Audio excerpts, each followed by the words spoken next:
Gente, bom dia, boa tarde, boa noite, seja lá a hora que vocês estiverem vendo esse vídeo.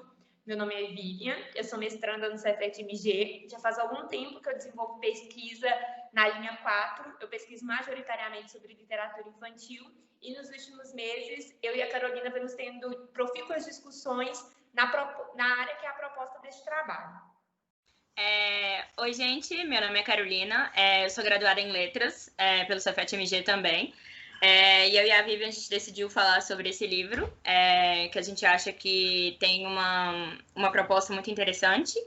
E agora eu vou passar para a Vivian para ela falar um pouquinho sobre o gênero do livro. O que a gente propôs? A gente propôs falar da trajetória de uma personagem negra numa narrativa biográfica para crianças. E aí a gente escolheu uma biografia ilustrada sobre a Rosa Parks. Então, eu só vou dar um contexto para vocês de onde surgiu essa proposta e de onde vem essas discussões. Como eu falei, eu pesquiso literatura infantil há algum tempo e uma coisa que eu sempre venho discutindo com a Carol, a gente sempre discute muito nossos trabalhos, né? Tanto os que a gente faz de maneira solo, quanto os que a gente faz juntas. E aí é que eu fiz um levantamento de 2003 a 2018 sobre as biografias que foram publicadas no Brasil direcionadas para o público infantil. Eu cheguei a 135 biografias. Esse marco de 2003 foi feito principalmente por causa da Lei 10.639, que é a lei que institui o ensino de literatura afro-brasileira e indígena nas escolas, e o meu foco era buscar as biografias de personagens negros. Só que a partir desse levantamento, eu percebi que, dentre as 130 biografias mapeadas, apenas 23 eram de sujeitos negros, e eu fiquei ainda mais surpresa quando eu vi que apenas 4 eram de mulheres negras. E isso foi o que mais resultou, né, nessa discussão. Eu não sei se vocês sabem, mas a literatura infantil brasileira é muito marcada por um viés pedagógico. Quando a literatura infantil se instituiu no Brasil, havia uma demanda social, uma demanda política que ela visava atender. Então, muitos dos livros ainda têm essa crítica quanto ao seu conteúdo ser pedagogizante, quanto ser um conteúdo mais didático. Nas biografias, essa crítica se torna ainda mais pontual, porque a biografia fica aí entre um gênero que se aproxima do romance, do ficcional, mas que também se aproxima da realidade, quando traz fatos de vidas das pessoas. Então, seu caráter literário é muito questionado. E aí, a partir disso, a gente resolveu procurar uma biografia feminina, uma biografia de mulher, escrita por uma mulher, e preferencialmente, né, de uma personagem negra, para a gente poder discutir de que forma essa mulher é exposta para o público infantil, quais mecanismos essa edição busca mão para construir essa narrativa e de que forma ela se estrutura. A Carol vai apresentar o livro para vocês e, à medida que ela for falando, a gente vai pincelando as teorias que a gente foi vendo no decorrer dessa análise.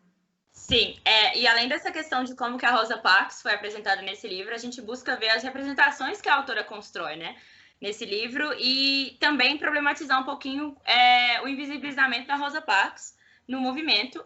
Esse é o livro que a gente analisou, Rosa Parks. Ele foi escrito pela Gabriela Bauerfeld, primeira edição de 2019.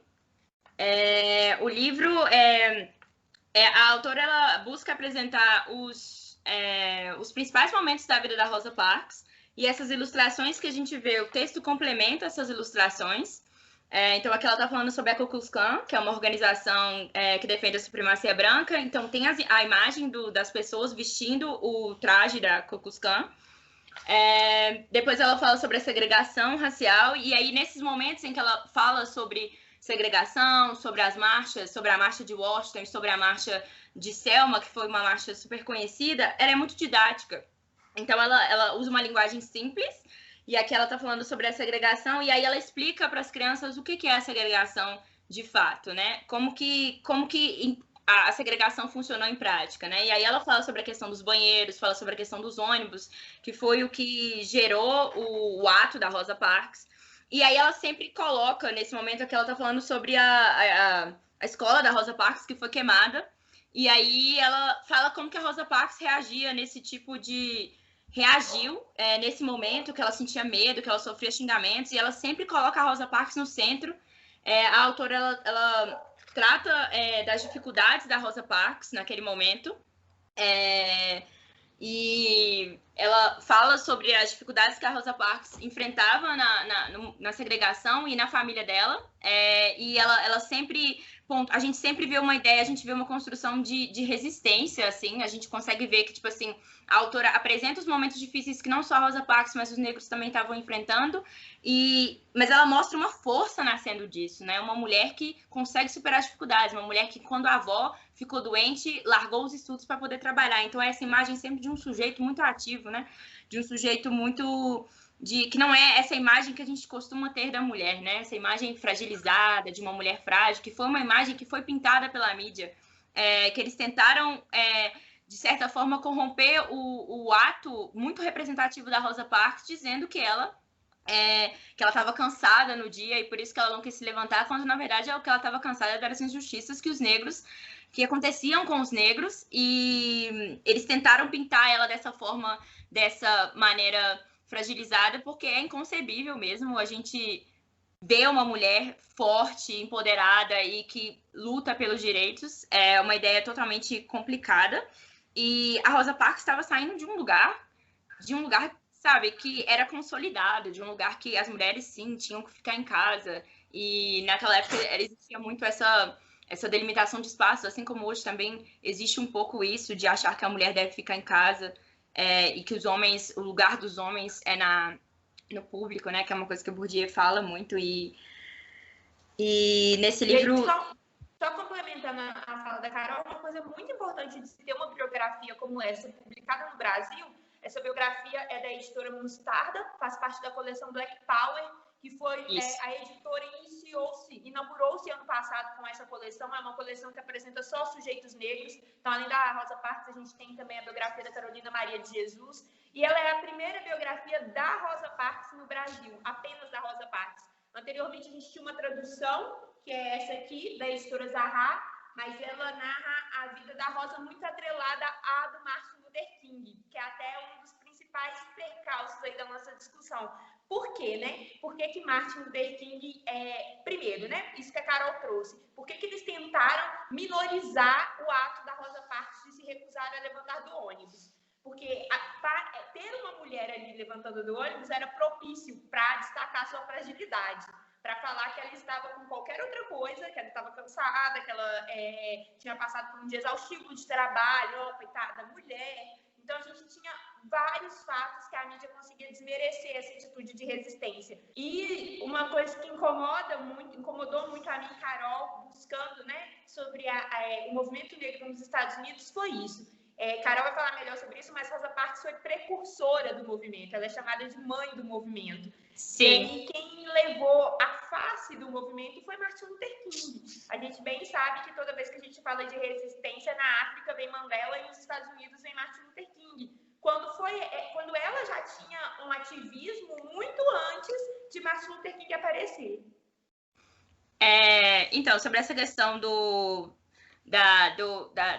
da falta de protagonismo, né, de um protagonismo mais consistente da Rosa Parks, isso é uma coisa que a autora mesmo ressalta. Ela fala que, apesar da Rosa Parks não ter tido um papel mais ativo entre a liderança do movimento, ela estava sempre apoiando as decisões deles, o que eu achei uma coisa interessante de se ressaltar, dela enfatizar a presença da Rosa Parks, porque houve uma tentativa da mídia de só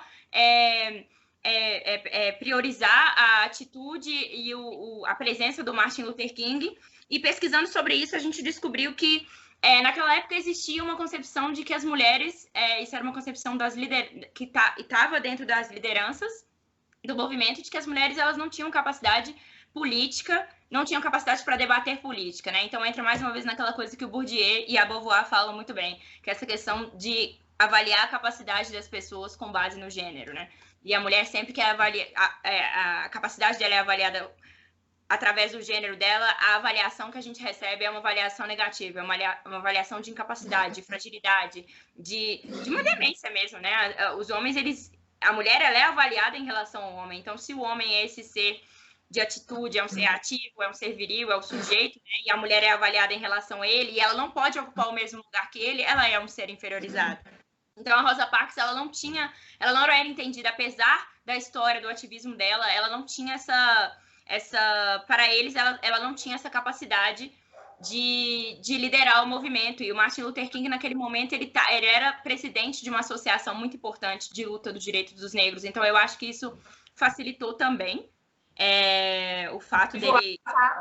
Até só pegando o gancho no que você falou, Carol, Sim. que é esse duplo lugar de alteridade, né? Então não adianta só você estar num grupo minoritário. Ela já estava num grupo ali humilhado, um grupo marginalizado, que era como sujeito negro, mas ainda assim, ainda dentro de um grupo marginalizado, a mulher ocupa 2 vezes esse espaço, Sim. porque ela é negra e mulher. Então, Sim. convinha... a gente pensa muito, quando a gente pensa em movimento de resistência dos negros, nesse afrontamento com o branco, né, nessa luta, mas eles também tinham que ter uma pessoa que unificasse eles mesmos, né, que juntasse o grupo para que ele se tornasse um movimento de massa, porque senão não tinha o alcance que eles queriam. Sim, e aí decidiram que Martin Luther King tinha um potencial para ser essa pessoa e não Rosa. Sim. A gente também ficou pensando muito nessa questão, a questão do Martin Luther King ter sido escolhido, e também por que a Rosa foi escolhida, né? Porque outras mulheres fizeram a mesma coisa que a Rosa fez, né? Elas resistiram no ônibus e etc.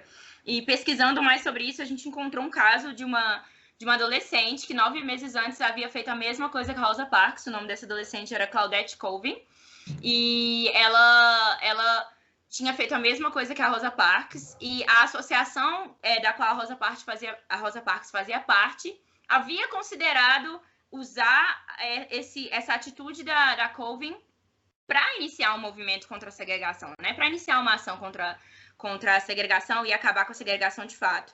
Só que, pesquisando sobre isso, a gente descobriu que o fato da Colvin ter engravidado era um fator determinante para não fazer dela um símbolo do movimento. Então, a gente entra nessa coisa da mulher ter que ter uma imagem perfeita, né? Da mulher não poder engravidar, da mulher não poder mostrar as fragilidades do sexo dela, porque isso tiraria a atenção do movimento e por isso ela não poderia ser a pessoa escolhida para representar. E a Rosa Parks poderia, porque a Rosa Parks era trabalhadora, ela era decente e ela era casada. Então ela tinha uma imagem limpa, sem defeitos, era uma imagem de uma mulher perfeita, né? Que a mulher, ela para fazer alguma coisa, ela tem que ser perfeita e ela tem que fazer muito bem feito. E era uma coisa que a gente vê na história da Rosa Parks, é o tempo inteiro uma luta, sabe, constante para ser perfeita. E isso é uma coisa que eu acho que eu vi, na pesquisa a gente viu que 3 jornais, New York Times, Washington Post e Los Angeles Times, eles falaram sobre que a Rosa Parks era a pessoa perfeita para ser a cara do movimento, justamente por causa da história de vida dela. E eu acho isso muito representativo de como que a dominação masculina e como que o machismo eles interferem na vida das mulheres de modo prático, né? Pode colocar. Eu ia falar que é sobre a questão desse livro a importância desse livro para as crianças, né? E é um livro, assim, muito... É importante a gente ter essa imagem dessa mulher forte, né? Dessa mulher empoderada para empoderar outras crianças. E eu acho isso também. Assim, a gente tem muita coisa para falar, mas dado o correr do tempo, eu ia amarrar exatamente nisso também, que o grande interesse de pegar uma biografia sobre uma mulher, escrito por uma mulher, para crianças, é pensar que Stuart Hall tem uma citação muito interessante, que sempre me chama a atenção, que nós representamos as coisas pelo modo como nos referimos a elas, as palavras que usamos ao seu respeito, as imagens que dela fazemos. Então, isso é fundamental, né? Igual a Carolina falou, Rosa, nesse livro, foi representar, a autora tentou o tempo todo colocar ela no lugar dela, que é no lugar de protagonista da luta, no lugar de resistência. E isso é fundamental, porque ela fica totalmente invisibilizada nesse processo quando se olha o todo, quando se olha o tamanho e o alcance que Martin Luther King teve, sim, não desmerecendo nada do que ele fez, mas pensando que outras mulheres, e não só Rosa, estavam à frente frente do movimento também, lutavam pelos seus direitos também. E isso faz a gente pensar que o quão relevante é que as crianças entendam que, enquanto meninas, enquanto mulheres, elas podem sim estar à frente de qualquer ideal político e ideológico que elas julguem justos, corretos e necessários. Sim, eu acho que é bastante isso, assim, esse livro ele é muito forte nessa questão da representação e eu acho que ele pode ser ele pode inspirar, sabe, as mulheres a lutarem pelos seus direitos durante o cotidiano, que hoje em dia a gente sabe como que é difícil para os negros, para os homens e para as mulheres negras se posicionar de uma maneira que não vai ser recebida com brutalidade policial ou com qualquer outro tipo de controle, de cerceamento, tanto aqui como nos Estados Unidos também. Eu acho que esse livro ele fez um bom trabalho pontuando isso. Então é isso, gente. Em síntese, era essa discussão que a gente queria propor, era essa bola que a gente queria levantar. E vamos, se vocês tiverem colocações para fazer, comentários, fiquem à vontade e vamos discutindo. Na verdade, o que a gente quer propor que é discussões, né? Como eu falei lá no início, é uma discussão que a gente sempre está voltando nela, que sempre está deixando a gente aí num terreno fértil para mais e mais debates. E enquanto mulheres, a gente pensa assim que dentro de um grupo que estuda mulheres, nada mais relevante do que a gente trazer à tona essas histórias inviabilizadas. Sim, e dar voz a essas mulheres de alguma forma, né? Então é isso. Beijo.